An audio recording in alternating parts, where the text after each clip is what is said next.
Hello everyone, finally I have here the BMW iX3, the 50.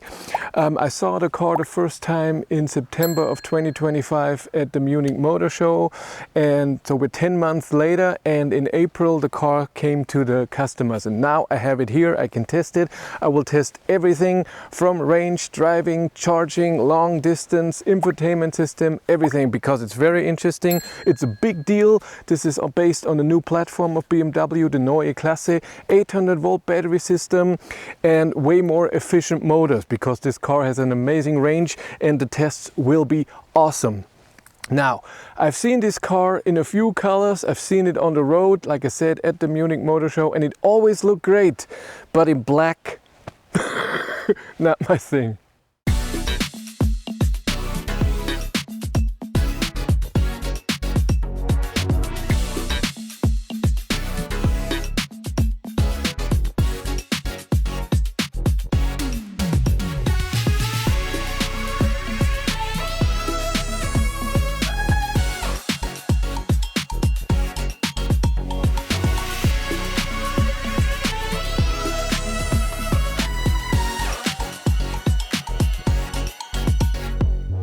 If your company has electric cars as company cars, of course you want your employee to charge at home. It's cheaper for you and it's easier for the employee. Tronity has a software solution for you to know how much you have to pay your employee for charging at home. With the Fleet Manager you manage your employees and your cars. Tronity connects to the cars and knows exactly when the car is charging at home and how much. And then you get an easy monthly bill for your employee. If you want to know more, there's a link in the description below.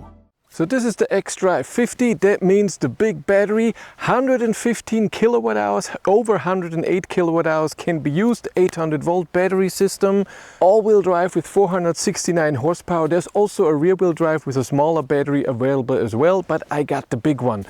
We have 4.9 seconds from 0 to 100 kilometers an hour, and top speed is 210.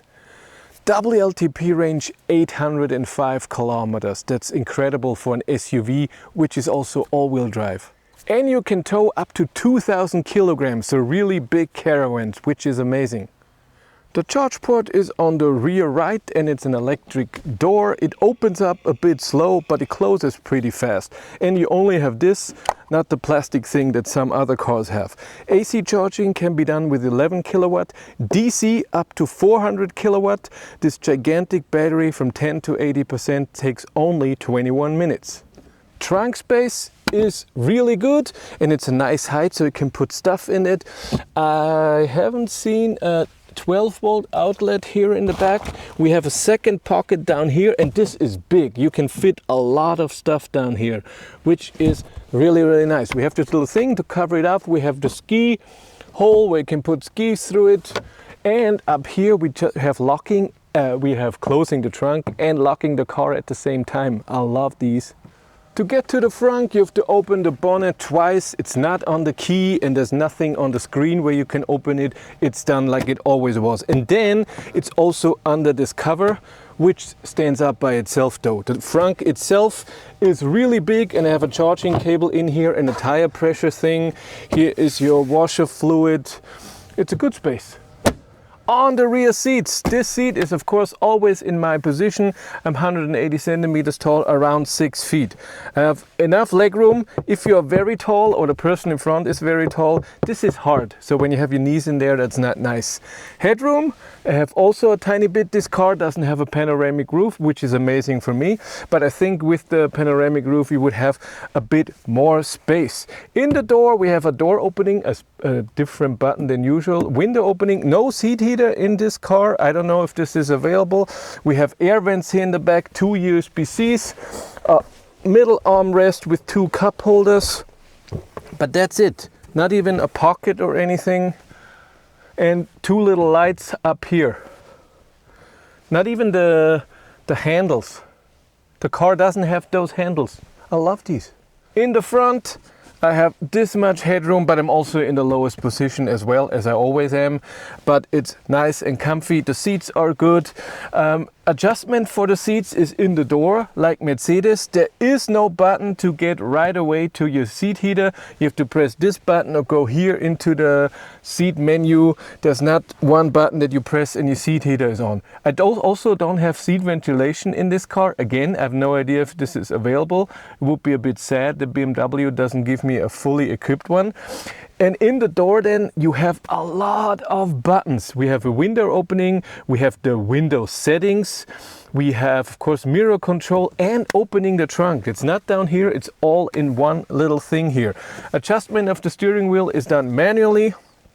On the steering wheel, on the left here in the back, we have everything for our lights and indicator, even the fog lights you can turn on here and adjust auto light or not light, which is nice that you can do that here. I mean, buttons down here is fine too, but at least I don't have to go into the infotainment system. And on the right, they have my wiper sensitivity sensors. How many? 4. Which is nice, and of course wiping in the rear as well. On the steering wheel on my left I have haptic feedback button. They haven't learned where other companies went on and understood that people are not the biggest fan. I don't mind, but that's how it is. I have my cruise control, steering assist, speed change and an OK button and the parking assist button. On the right, I have volume, next song, previous song, voice command, phone, music source, and then I have up, down, left, right, a middle button and settings button for my gigantic screen. How do they call that? The Panoramic Vision Display. There are a lot of settings of this, and I'm gonna show this all in my tour of the whole car with the cockpit and everything and the app. And then we will do an infotainment tour as well. I have the infotainment system here. There's no buttons underneath. Underneath 2 USB-Cs and wireless charging, 2 cup holders. Under there is a pocket, and here is a pocket with a 12-volt outlet. And then I have a few buttons for maximum defrosting in the rear, in the front, volume, mute, my gear selector, and my hazards. Then a little overview when you're sitting here. So up front, like I said, I forgot the name again, Panoramic Vision Display, and with the button here you can change this. You press it and then you get personal, BMW maps, trip or dynamics, and with the left right button I can go around, and if I go to personal it shows me navigation, where am I heading, music, my assistant, outside temperature, the date and the time, but I can change this. So you can go here in configuration and then configure what you can see up here and put other stuff in there. But again, we're gonna do this in detail in an extra video. Then you have your map and also your position there. Then we have trip, where you have your trip data in there for the individual trip, and your range and what state of charge you arrive at your destination if you would navigate to, and how many kilowatt hours you used. And then dynamics, where you have how much power you're using and charging, and here the G meter. And then here we have the power used, the torque, the RPM of the motor, and if the motor temperature is okay, which is really cool. But we go to trip because that's the most interesting. And here on the left, like a head-up display / cockpit, you have all the information you usually have in your cockpit, but a bit minimized, so it's very concentrated. State of charge, range, speed limit, what gear you're in, and then power and region. It's done really well. The infotainment system, on the left you have a thing that shows you that your light is on, and you can get to your light settings as far as I know exactly. Then if everything is okay with your car and also your trip, then underneath you have turn off lane assist, and underneath this turn off speed limit warning, and under this you have a camera if you have an accident or something that you should record the last 20 seconds. But you also have, when you go into car settings here, a thing that's reduce warnings, and when you press this it turns off the speed limit warning, lane assist, attention warning, and other stuff. Really cool. I like this. This is so my thing. When you scroll down, you have a few favorites, but not too many. I can only add 2 things and that's it. It's not very amazing, but you have the Panoramic Vision Display settings up here. Underneath we have music, navigation, phone, all the apps, or home, climate. There's a gigantic spider in here. Your car settings and your drive modes, then the temperature on the left, the parking cameras, and here I have Android Auto. Wow, I can. Here's always the map. When I go into the map, then the rest is gone. These things here on the left, you can change, and also change the order. You can say that you don't want to see it. Personal assistant, weather, shortcuts, telephone, media, and navigation. And then up here, see the outside temperature, the time, and Bluetooth, and other things. And when you go into all the apps, you see all the different apps that you can have in your shop, climate and driving data. And here you can go into individual, since charging, today, since you got the car, or the last drive, which is very nice. And it's very detailed and looks really good. I love it. You can even see how much percentage was the electronics, climate, battery conditioning, and the drive. Really done very, very well. The climate, the same with what I said with the seats. You have to press here and then you get to the seat heating and steering wheel heating. And climate, you go here and then you have other settings. And you have to adjust your airflow here. So same as in an ID.7, for example. So you cannot do it with buttons on the air vents. You have to do it in here, which is okay, and I'm used to. And then we have all of our car settings. You have a few favorites, and then you have everything that you can imagine. Again, I will go through everything in a different video. But let's drive. When you want to drive, foot on the brake. By the way, there's no start-stop button. You get into the car is on. You press the brake pedal and the climate goes on. If you are in gear and you press it P and unbuckle, you get the goodbye window where you can leave the climate on for 30 minutes and deactivate the alarm system if you leave someone in the car. Amazing. And to put the car in gear, press the brake, climate comes on, you push this towards you, then you're in D, not a lot of regen, you go into B, then you have regen. And the level of regen you can set in your drive mode. When you go to personal and configure, you can do driving, and then you can set power, eco comfort sport, steering comfort sport, regenerative braking, adaptive, low, middle or high. And this B is always gone. When you put it into reverse and then forward, you're again only in D. You have to press again, so you're in B. And then there's an extra button for park. Now, when you start driving this car, you notice something right away, just after a few seconds, even if you don't drive very fast. The drive, steering, suspension, how the regenerative braking comes in, how the power comes in, is very, very, very sophisticated and done really, really well. The indicator is quiet as well. I just drove the Smart #5 Brabus edition for 2 weeks, and I like the car, and regen is great, power is great, but the adjustment of it with your brake pedal is not very sophisticated. You notice that it's reacting in a way. This here is perfect and amazing. Suspension is perfect. It's awesome. I love it.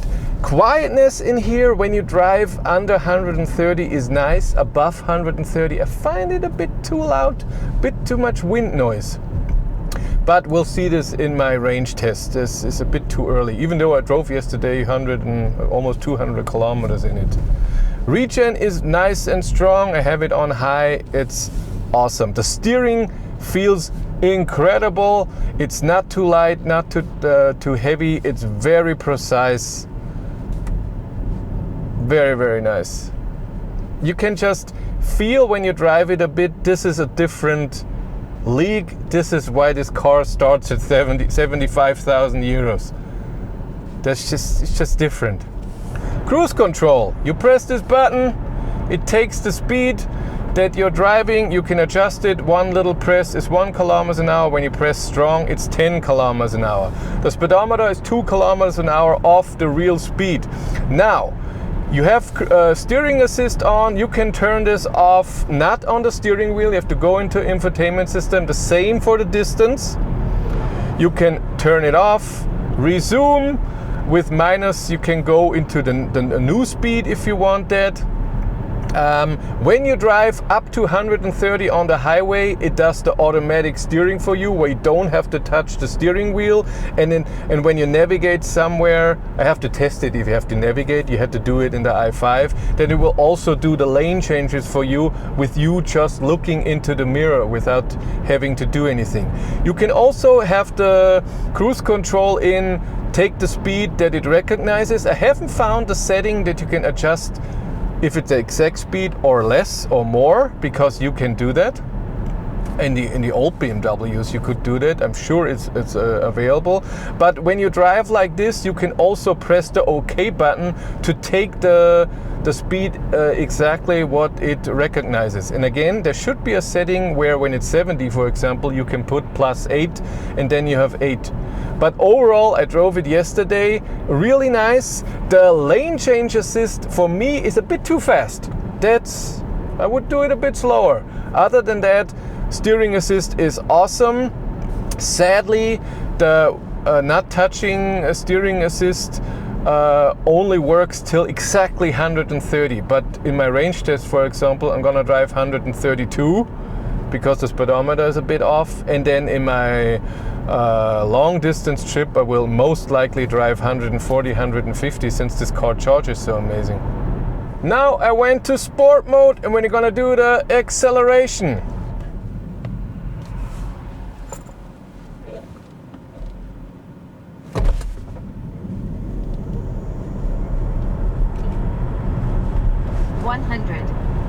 So I used launch control for this.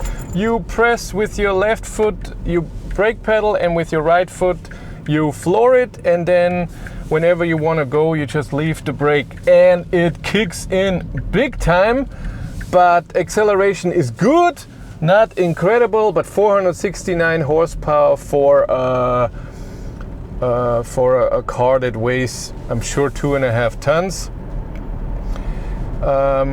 It felt good, and we got 4.59 seconds. That's way faster than what BMW says. But now it's highway time as always. See how the car is at 130, 150, and then maybe drive the top speed for a second. But I will do a top speed run in this car. I did it a bit yesterday and it drove awesome. 130, and this is what I meant. It feels good, but I have wind noise. Maybe a bit too much. 150, not a lot of difference in the wind noise. So the 210, feel good. Just did it for a second, but awesome, even in a corner. Again, video is coming. And the steering and especially the braking is perfect. Awesome. So again, there are gonna be a lot of videos about this car. I was very excited to test it, and it delivers, except for the loudness at 130, the wind noise. Here, now at 80, 90 kilometers an hour, it's perfect.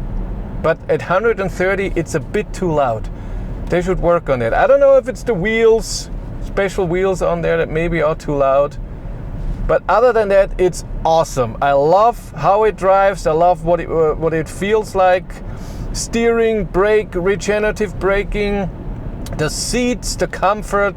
I like this display in the front. I'm not a fan that I cannot adjust my seat heater right away, that I have to go into a menu. I love there's the light control is on the steering wheel right away. I love when I can adjust something very fast, when I don't have to go into a lot of menus. I love this, that I can turn off all the warnings. Awesome. If I could set it on a button, that would be the best, without going in there. If there would be a favorite button, that would be amazing. Cruise control, steering assist is also incredible. A great car. But that's it for me. Thanks so much for watching. Have a great day and take care. Bye.